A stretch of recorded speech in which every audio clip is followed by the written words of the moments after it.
Hi, I'm Yvonne Halling of bedandbreakfastcoach.com, and in this 4-part video series, I'm going to talk to you about how to use the internet to bring you more guests, more fun and more money.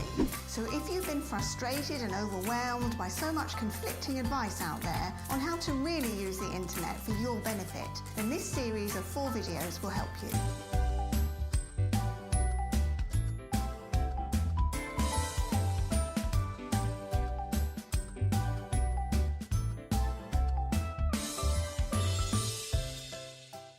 There are 4 basic principles of using the internet to bring you more guests. And they are: number 1, build a list. Number 2, nurture and care for that list. Number 3, provide regular content for that list. And number 4, make offers to that list. In this part 1, in this video, I'm going to show you how and why you need to build a list of guests and potential guests, because without this first step in place, the other 3 just won't work. This isn't just any list, this is a list of names and email addresses that you have control over and can communicate with on a regular basis. So let's start at the beginning. Why do you need to build a list? Well, there's a reason why the big online travel agents like Booking.com and Airbnb don't share guest email addresses with you, because they want to keep them for themselves. They're building their own list, and right now that list is so big that they can do pretty much anything they want with it. They can send emails to that list offering anything they like, even other people's products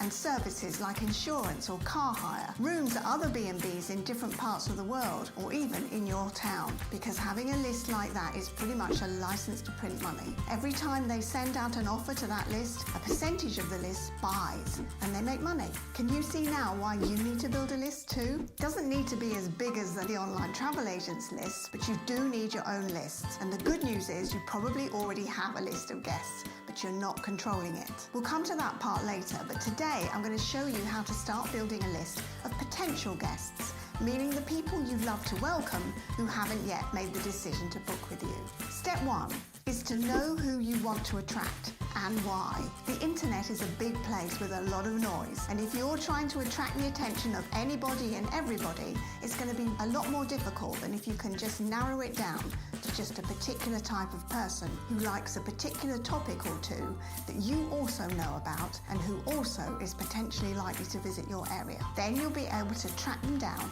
much more easily. So let's take an example. If you want to attract people who like crafting or quilting, you'll be able to find them hanging out together in groups on Facebook. There are over 600 million groups on Facebook, all dedicated to their own particular topics. So do you think you can find a couple that relate to you? I think you can. Step 2. Now that you've identified who you want to most welcome and you've found out where they hang out online, you can request to join the relevant groups and find out what they're talking about. Taking the example of the crafters or quilters again, you could ask them if they ever go on crafting or quilting retreats, and if so, where do they like to go? Ask lots of questions to learn about them. You're just gathering valuable intelligence right now. Step 3.